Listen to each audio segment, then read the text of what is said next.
থাকবে কদিন প্রাণ, তবু কেন স্বার্থের জন্য মানুষ হয় বেমান। যারে তুমি ভাবো আপন, তার তো নাই তোমায় প্রয়োজন।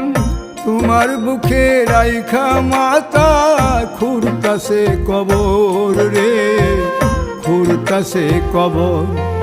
মানুষ বড়ই স্বার্থপর রে, বড়ই স্বার্থপর। বুকের মাঝে জায়গা দিলে যতন কইরা ভাঙ্গে রে অন্তর। বুকের মাঝে জায়গা দিলে যতন কইরা ভাঙ্গে রে অন্তর।